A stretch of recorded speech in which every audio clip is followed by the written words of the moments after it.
My name's David Campbell. I'm a state representative from Nashua and had the privilege of chairing the commission that oversaw the public-private construction of this magnificent 1614 monument.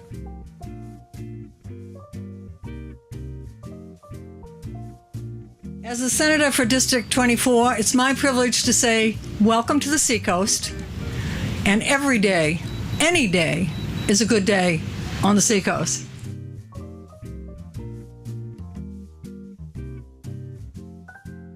Today we celebrate a quadricentennial. 400-year anniversaries have thus far been very few in our country. St. Augustine in Florida, Jamestown 7 years ago, and this expedition of Captain John Smith in 1614. 400 years ago, Abenaki people standing right where you are, or sitting, would have looked out on the horizon and seen the white billowing sails of English ships. The two ships were from Captain John Smith's royal-sponsored expedition to map these shores. John Smith is more famous today for his dealings with Pocahontas at Jamestown in 1607 than for his 1614 expedition to what he named New England. But the consequences of Smith's last voyage to America help to define our region and country even today.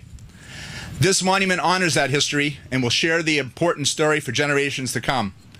After all, the words are written in stone. Smith named the nearby Isles or Shoals after himself. Smith Isles appeared on the 12 by 18 map he included with his book. A description of New England, which was a major factor in the English settlement of this region and the 13 colonies. The monument measures 16 feet 14 inches in tribute to the expedition date. It is made from 4 pieces of beautiful New Hampshire granite quarried out of Concord, and it weighs 18 tons. As you will see, the monument features a large bronze replica of Smith's map on the front, which is more than double the size of the original. The other 3 sides of the monument are carved with panels, the text which is printed in your program.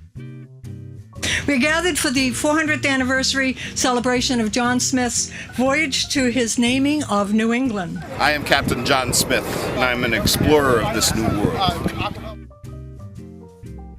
I am making a map of this area, and I am going to go back to London and try to entice people there to come here, work hard, and become very rich by fishing for cod and trading for furs with the natives. Greetings, those who have landed on those rocky islands, which I think I may just name after myself on a map I'm making of this territory. This map accurately charts this territory from New France to a land called Cape Cod. I am Captain John Smith, former president of the Jamestown settlement in this new world, and I have been traveling along this coastline in my shallop boat with a few of my men, while my crew sails on our main vessel, the Francis. I am here to find resources and riches to better entice those of you here in London to venture here to settle. Perhaps you should consider settling on those islands. There is an abundance of cod in those waters. Why, you could make your fortune here. Here every man may be master and owner of his own labor and land. If he had nothing but his hands, he might by industry quickly grow rich. Should you choose to stay there, I would be delighted to consider becoming the leader of your colony. Let me relate a bit about myself for your consideration. I have been a soldier, a Turkish slave, an Indian captive, an office holder, a sailor, an admiral, a map maker, a geographer, a published... Well, the list just goes on and on. I am a good fighter, too. Once, when challenged to a duel by 3 Turkish soldiers, I single-handedly beheaded all 3 of them. What a feat! Why, someone should build a monument to me about that battle. As I mentioned, I am the former president of the Jamestown colony in Virginia. I was there for 2 years, and I left there 5 years ago. While I was president, I encouraged the Jamestown settlers to work, stating, "He that will not work shall not eat." This was not popular among the colonists, who were of the elite classes and didn't expect to have to grow their own food. They expected the gold and silver to jump right up out of the ground and into their own pockets. Imagine. I look out at you people, and I can say that you are a lot that is not afraid of a little dirt.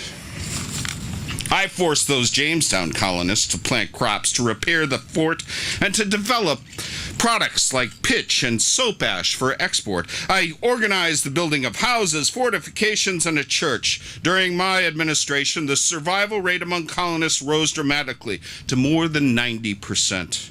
I also negotiated trade with the Indians, especially for corn, sometimes via intimidation, but other times with trade and negotiation.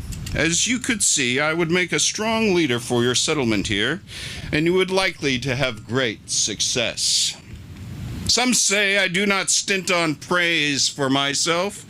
George Percy, who succeeded me as president of Jamestown, wrote that I was an ambitious, unworthy, and vainglorious fellow.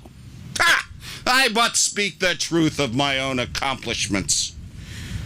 Why, those back in England are considering naming me the Admiral of New England. And to think that you could have New England's Admiral as your leader quartered here on those islands with you. Make haste in deciding whether to throw in your lot with me, as there are some pilgrims back home who are thinking of setting out for this territory in a vessel called the Mayflower. They have approached me with thoughts of trying to secure my services as leader of their planned settlement.